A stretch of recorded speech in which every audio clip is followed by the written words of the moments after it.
Assalamualaikum warahmatullahi wabarakatuh. Waalaikumsalam warahmatullahi wabarakatuh.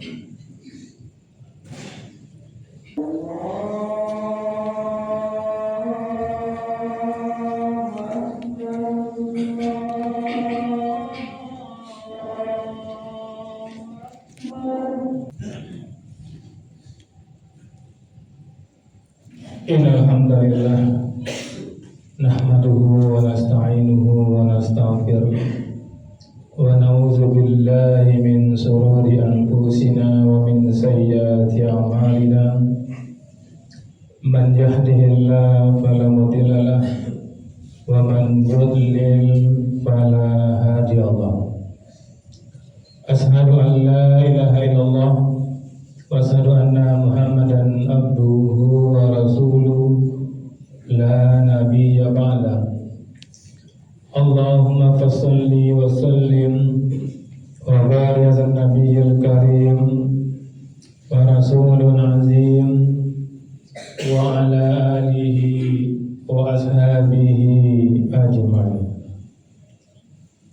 Amma ba'du, fa ya ibadallah, ittaqullah haqqa tuqatih wa la tamutunna illa wa antum muslimun. Wa qala ta'ala fi kitabil karim, a'udzu billahi minas shaitanir rajim. Bismillahirrahmanirrahim. Alif lam mim, dzalikal kitabu la raiba fihi hudan lil muttaqin. Sallallahu alaihi wasallam. Bapak-bapak kaum mukminin yang kami muliakan, alhamdulillah, bersyukur kita kepada Allah. Kembali dengan izin dan rahmat Allah, kita mampu meninggalkan aktivitas kita dan hadir di masjid ini. Kita benar-benar berharap kiranya hadirnya kita di masjid ini benar-benar tercatat di sisi Allah Subhanahu wa Ta'ala, dan kita semua mendapatkan pahala terbaik. Di awal khutbah, khatib mengajak diri khatib dan kita semua, mari kita pastikan bahwa kita adalah orang-orang yang bertakwa. Karena mungkin tidak ada gunanya kita hidup panjang pun usia kita, tinggi jabatan kita, kalau kita meninggalkan dunia ini tidak membawa pendidikan takwa, gagal dan gagallah hidup kita. Pasti kita akan minta kepada Allah untuk dihidupkan kembali, kemudian berupaya menjadi orang bertakwa. Untuk itu syukurilah kehidupan ini dan bertakwalah. Kaum ini yang khatib muliakan, pesan takwa yang ingin khatib sampaikan dalam kesempatan Jumat yang terbatas ini, firman Allah dalam surah An-Nisa ayat 29. Khatib sangat berharap sekali kaum mukminin memperhatikan apa yang ingin khatib sampaikan, karena apa yang khatib sampaikan ini adalah kalam Allah, firman Allah. Allah yang menjadikan kita, khatib hanya menyampaikan apa yang telah Allah gariskan dalam Al-Quran. Dan terkhusus surat An-Nisa ayat 29 ini seruan Allah kepada manusia spesial, tidak kepada seluruh manusia, benar-benar manusia spesial, yaitu seruan kepada orang-orang yang beriman. Maka siapa saja yang merasa dirinya beriman, maka tentu dengarlah seruan ini, dan tidak hanya mendengarkan seruan ini kemudian mengamalkan seruan ini. Apa kata Allah, kaum mukminin?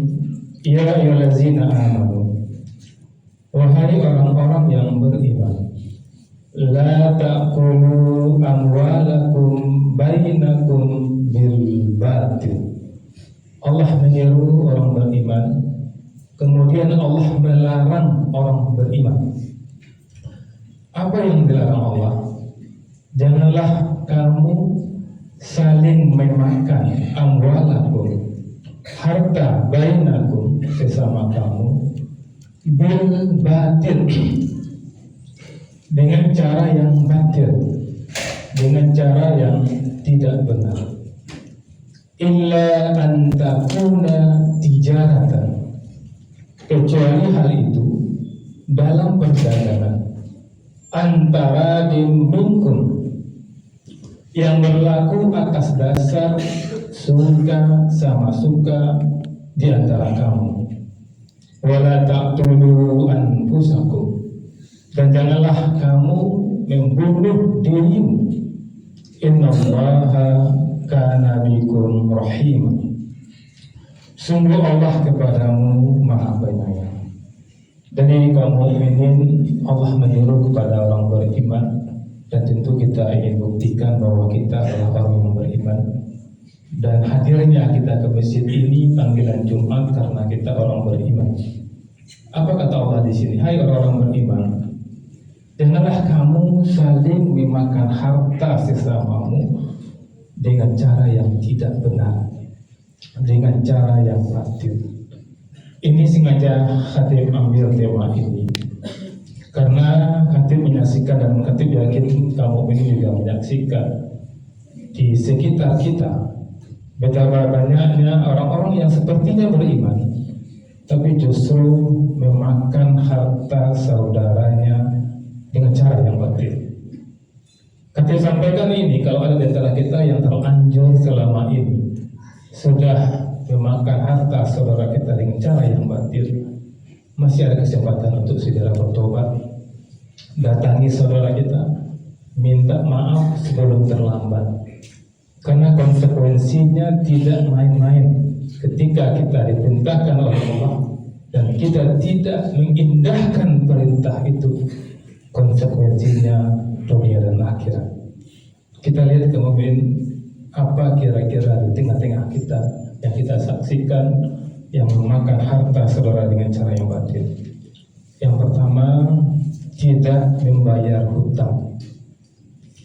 Rasakan kaum mukminin kalau ada di antara kaum mukminin yang berhutang dan kemudian mengulur-ulur hutang ini dan tidak mau membayar hutang ini, maka kaum mukminin mohon maaf tidak boleh lagi disebut sebagai orang yang beriman.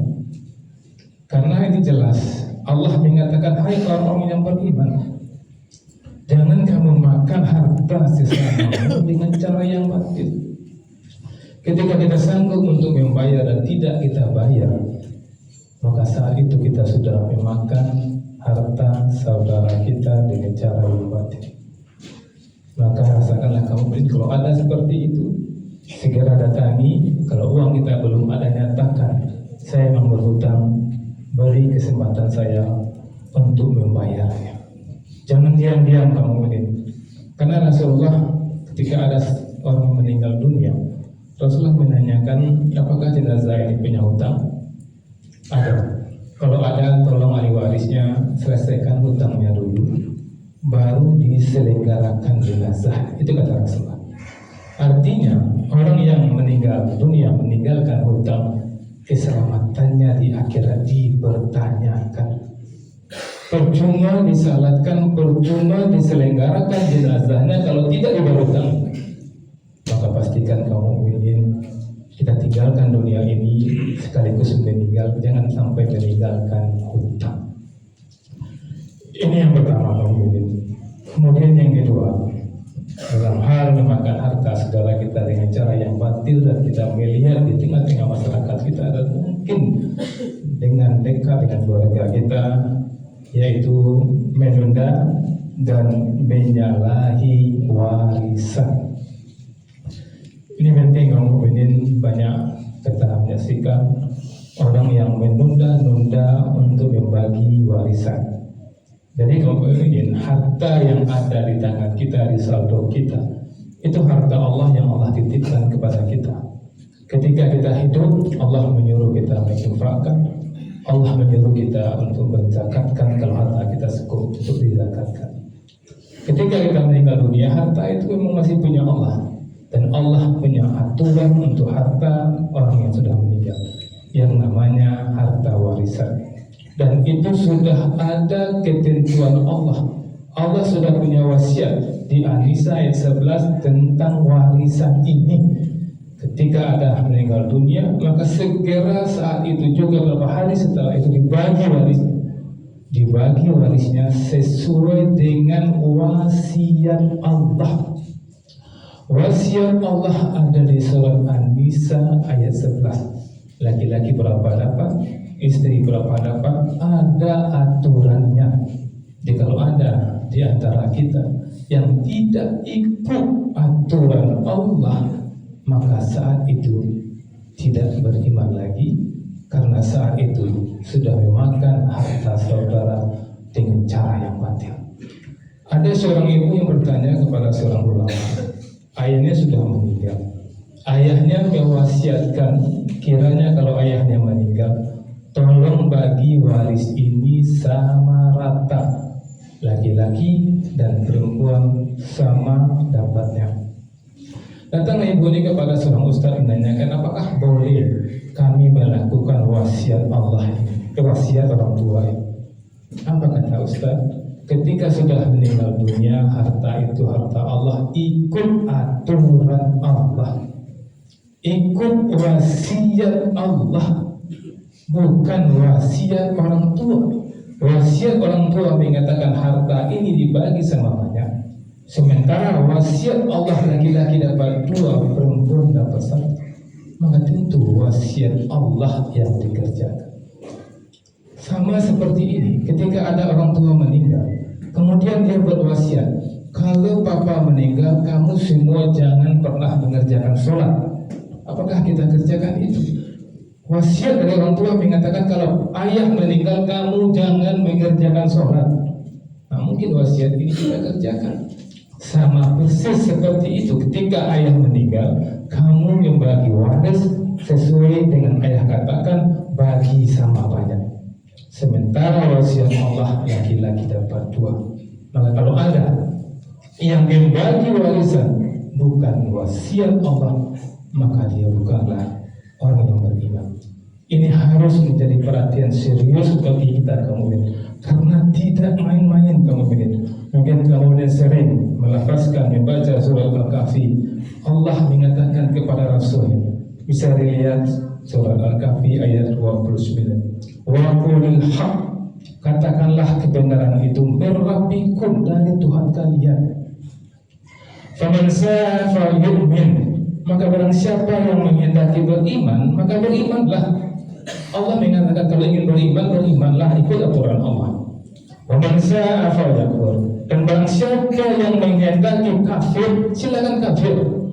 Jadi kaum mukminin sekarang terpulang diri kaum mukminin, kalau beriman harus beriman. Dan dalam hidup ini hanya 2, iman dan kafir saja banyak. Munafik itu masih kafir, musyrik masuk kafir. Tentu kita tidak ingin itu. Kita ingin beriman. Karena Allah mengatakan, terserah, kebenaran itu milik Allah. Siapa yang ingin beriman, berimanlah. Kalau ingin kafir, ya silakan kafir. Konsekuensinya apa? Inna a'tadna liz-zalimina, sungguh kami telah menyediakan bagi orang-orang zalim, orang kafir itu neraka. Kalau kita memakan harta saudara kita dengan batil, tidak membayar hutang, kemudian memakan harta saudara kita warisan, makan harta adik kita, kemenakan kita, terserah, nggak apa-apa kata Allah. Tapi konsekuensinya tempatnya nanti di neraka. Siapapun yang masuk neraka, dia dunia dia akan merasakan ketidaknyamanan. DP neraka itu akan dia dapatkan sebelum dia masuk neraka. Lihatlah, siapapun yang tidak bayar hutang, lihatlah bagaimana kehidupan. Siapapun yang memakan harta warisan, lihatlah cara hidupnya. Faqtabiru ya ulil absar la'allakum turhamun.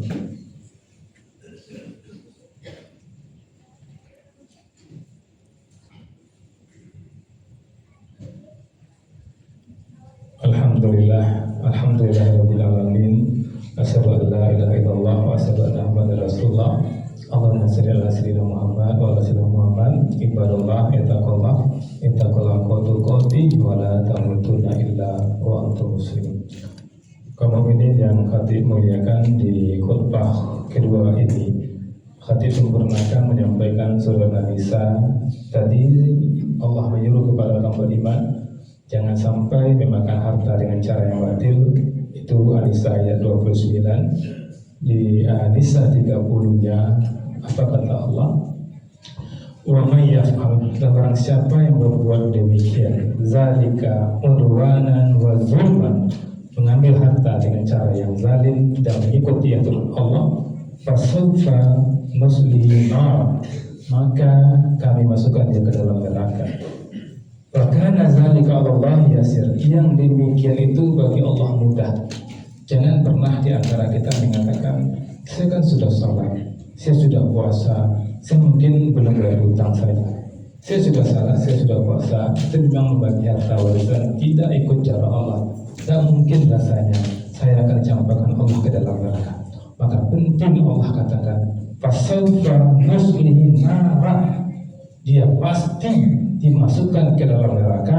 Wa kana zalika 'ala Allah yasir, yang demikian itu memasukkan mereka yang makan harta dengan cara yang batil itu dimasukkan ke neraka sangat mudah bagi Allah. Cobalah kaum mukminin setobat-tobatnya, jangan sampai kita meninggal dunia dicatatkan malaikat kita orang yang tidak berhutang, dicatatkan malaikat kita orang yang memakan harta warisan. Inna Allah malaikatahu yusholluna 'alan nabi ya ayyuhallazina amanu shollu 'alaihi wa sallimu taslima. Allahumma shalli ala sayyidina Muhammad wa ala Muhammad kama shallaita ala sayyidina Ibrahim wa ala sayyidina Ibrahim fil alamin innaka Hamidum Majid. Allahumma ighfir muslimina wal muslimat, mu'mini wal mu'minat, al ahya'i minhum wal amwat, wa tabi' bainana wa bainahum bil khairat alladhi firra haqq wa ta'awwadu rahimin. Ya Allah ya Rahman ya Allah ya Ghafur, ampun dosa kami ya Allah. Janganlah kami tinggalkan dunia ini sebelum dengar ampunan-Mu ya Allah. Janganlah kami tinggalkan dunia ini sebelum surga tempat kami kembali. Ya Allah ya Rahman, selamatkan Indonesia ya Allah, selamatkan Palestina ya Allah, selamatkan Sudan ya Allah, selamatkan kami dimanapun kami berada ya Allah. Allahumma rabbana atina